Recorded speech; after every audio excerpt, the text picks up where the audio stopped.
20वां अध्याय ज्ञान योग, कर्म योग और भक्ति योग। उद्धव जी ने कहा, कमल नयन श्री कृष्ण, आप सर्वशक्तिमान हैं। आपकी आज्ञा ही वेद है। उसमें कुछ कर्मों को करने की विधि है और कुछ के करने का निषेध है। यह विधि निषेध कर्मों के गुण और दोष की परीक्षा करके ही तो होता है। वर्णाश्रम भेद, प्रतिलोम और अनुलोम रूप वर्ण संकर, कर्मों के उपयुक्त और अनुपयुक्त द्रव्य, देश, आयु और काल तथा स्वर्ग और नरक के भेदों का बोध भी वेदों से ही होता है। इसमें संदेह नहीं कि आपकी वाणी ही वेद है, परंतु उसमें विधि निषेध ही तो भरा पड़ा है। यदि उसमें गुण और दोष में भेद करने वाली दृष्टि न हो तो वह प्राणियों का कल्याण करने में समर्थ ही कैसे हो। सर्वशक्तिमान परमेश्वर, आपकी वाणी वेद ही पितर, देवता और मनुष्यों के लिए श्रेष्ठ मार्गदर्शक का काम करता है, क्योंकि उसी के द्वारा स्वर्ग मोक्ष आदि अदृष्ट वस्तुओं का बोध होता है।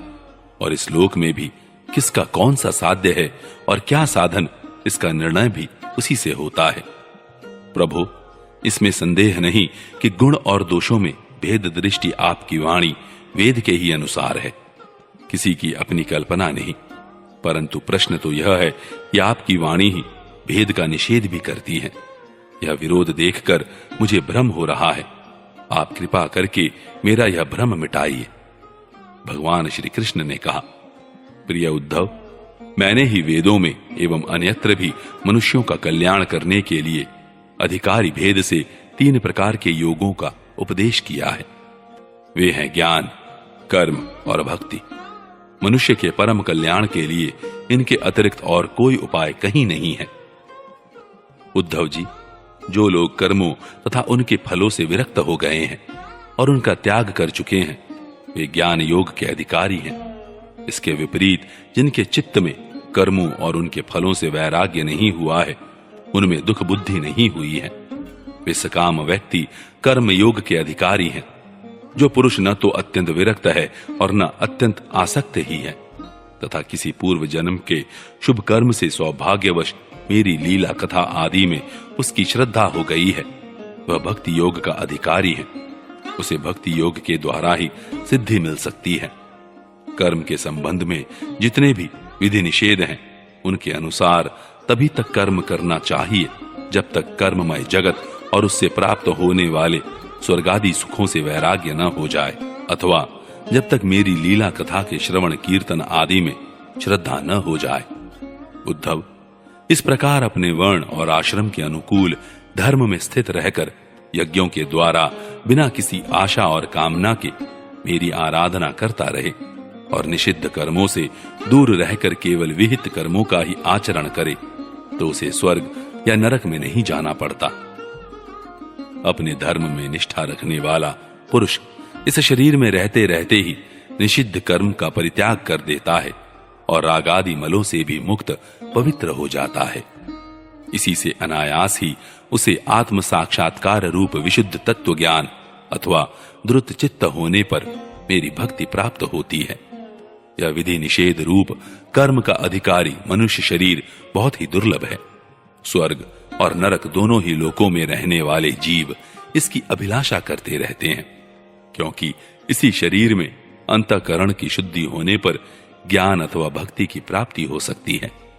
स्वर्ग अथवा नरक का भोग प्रधान शरीर किसी भी साधन के उपयुक्त नहीं है।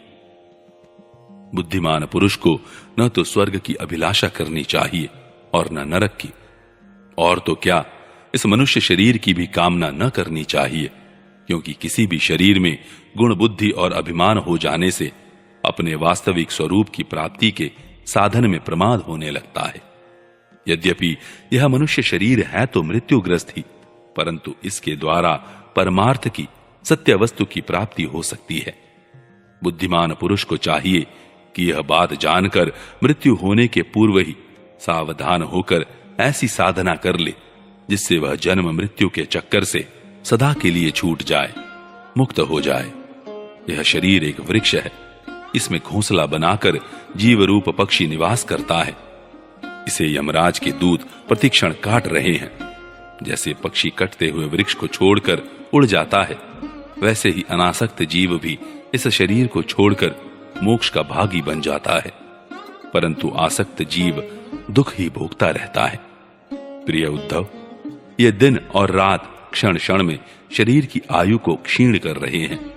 यह जानकर जो भय से कांप उठता है, वह व्यक्ति इसमें आसक्ति छोड़कर परम तत्व का ज्ञान प्राप्त कर लेता है और फिर इसके जीवन मरण से निरपेक्ष होकर अपने आत्मा में ही शांत हो जाता है। यह मनुष्य शरीर समस्त शुभ फलों की प्राप्ति का मूल है और अत्यंत दुर्लभ होने पर भी अनायास सुलभ हो गया है। इस संसार सागर से पार जाने के लिए यह एक सुदृढ़ नौका है। शरण ग्रहण मात्र से ही गुरुदेव इसके केवट बनकर पतवार का संचालन करने लगते हैं और स्मरण मात्र से ही मैं अनुकूल वायु के रूप में इसे लक्ष्य की ओर बढ़ाने लगता हूं। इतनी सुविधा होने पर भी जो इस शरीर के द्वारा संसार सागर से पार नहीं हो पाता, वह तो अपने हाथों अपने आत्मा का हनन अधःपतन कर रहा है। प्रिय उद्धव, जब पुरुष दोष दर्शन के कारण कर्मों से उद्विग्न और विरक्त हो जाए, तब जितेंद्रिय होकर वह योग में स्थित हो जाए और अभ्यास आत्मानुसंधान के द्वारा अपना मन मुझ परमात्मा में निश्चल रूप से धारण करे। जब स्थिर करते समय मन चंचल होकर इधर उधर भटकने लगे, तब झटपट बड़ी सावधानी से उसे मनाकर, समझा बुझाकर, फुसलाकर अपने वश में कर ले। इंद्रियों और प्राणों को अपने वश में रखे और मन को एक क्षण के लिए भी स्वतंत्र न छोड़े। उसकी एक एक चाल, एक एक हरकत को देखता रहे। इस प्रकार सत्व संपन्न बुद्धि के द्वारा धीरे धीरे मन को अपने वश में कर लेना चाहिए। जैसे सवार घोड़े को अपने वश में करते समय उसे अपने मनोभाव की पहचान कराना चाहता है, अपनी इच्छा के अनुसार उसे चलाना चाहता है और बार बार फुसलाकर उसे अपने वश में कर लेता है, वैसे ही मन को फुसलाकर उसे मीठी मीठी बातें सुनाकर वश में कर लेना भी परम योग है।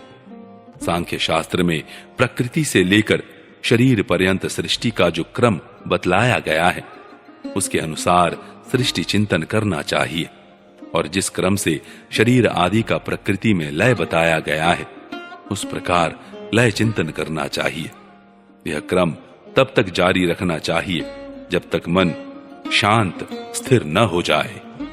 जो पुरुष संसार से विरक्त हो गया है और जिसे संसार के पदार्थों में दुख बुद्धि हो गई है, वह अपने गुरुजनों के उपदेश को भलीभांति समझकर बार बार अपने स्वरूप के ही चिंतन में संलग्न रहता है। इस अभ्यास से बहुत शीघ्र ही उसका मन अपनी वह चंचलता जो अनात्मा शरीर आदि में आत्मबुद्धि करने से हुई है, छोड़ देता है।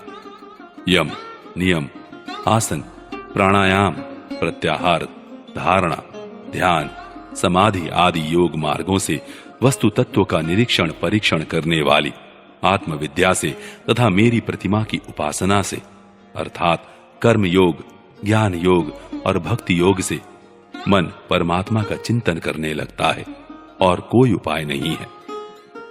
उद्धव जी, वैसे तो योगी कभी कोई निंदित कर्म करता ही नहीं, परंतु यदि कभी उससे प्रमादवश कोई अपराध बन जाए तो योग के द्वारा ही उस पाप को जला डाले। कृच्छ्र, चांद्रायण आदि दूसरे प्रायश्चित कभी न करे। अपने अपने अधिकार में जो निष्ठा है वही गुण कहा गया है। इस गुण दोष और विधि निषेध के विधान से यही तात्पर्य निकलता है कि किसी प्रकार विषयासक्ति का परित्याग हो जाए, क्योंकि कर्म तो जन्म से ही अशुद्ध है, अनर्थ के मूल है। शास्त्र का तात्पर्य उनका नियंत्रण नियम ही है। जहां तक हो सके प्रवृत्ति का संकोच ही करना चाहिए।